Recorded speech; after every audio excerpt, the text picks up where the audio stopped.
मी अजय पंचा, सहशिक्षक सरकारी माध्यमिक विद्यालय होळसमुद्र त्रिकोणमितीला अनुसरून एक उदाहरण पुन्हा आज आपण शिकणार आहोत। ते उदाहरण आहे सिद्ध करा वर्गमुळात 1 अधिक sin a छेद 1 मायनस sin a बरोबर sec a अधिक tan a असे सिद्ध करायचे आहे।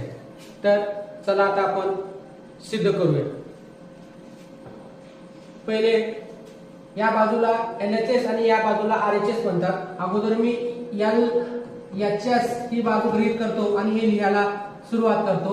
1 अधिक sin a छेद 1 मायनस sin a घेतल्यानंतर पुन्हा इथं बघायचं, इथं वजा आहे तर आधी या चिन्हाच्या विरुद्ध जे काही असेल तर अधिक असेल तर वजा घ्यायचा, वजा असेल तर अधिक घ्यायचा। इथं वजा आहे म्हणून मी अधिक घेतो, घेऊन गुणाकारामध्ये लिहायचा आहे 1 अधिक sin a जशास तसं लिहितो छेद 1 मायनस sin a लिहून गुणाकारामध्ये या चिन्हाच्या विरुद्ध 1 अधिक sin a छेद 1 अधिक sin a असं लिहितो।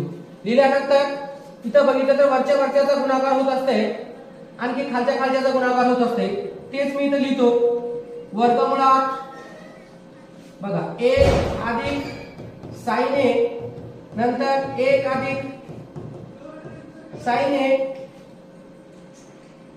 छेद इथं बघितलं हे सारखं आहे, हे सारखं आहे म्हणलं तर सूत्र आपल्याला माहिती आहे a अधिक b a मायनस b असेल तर a चा वर्ग वजा b चा वर्ग मिळते। आपल्याला a वर्ग वजा b वर्ग मिळते, म्हणून याला मी a समजतो, त्याचा वर्ग लिहितो।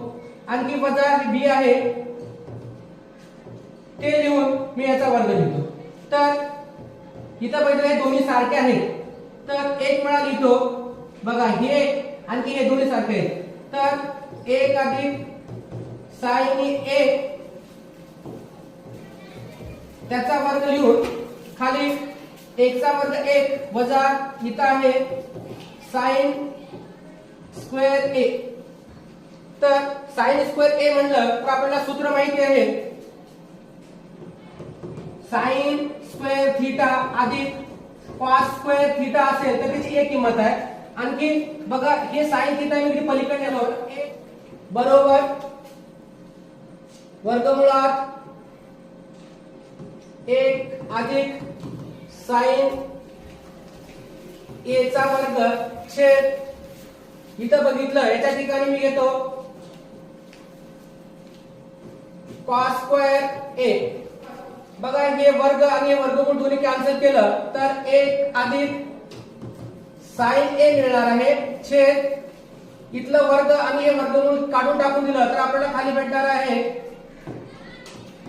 cos a।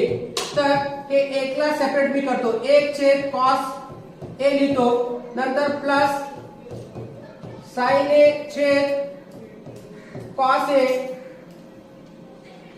तर बरोबर 1 भागिले cos a म्हणलं तर आपल्याला माहिती आहे 1 भागिले cos a म्हणलं तर येते sec a नंतर प्लस sin भागिले cos म्हणलं तर आपल्याला माहिती आहे sin by cos equal to tan।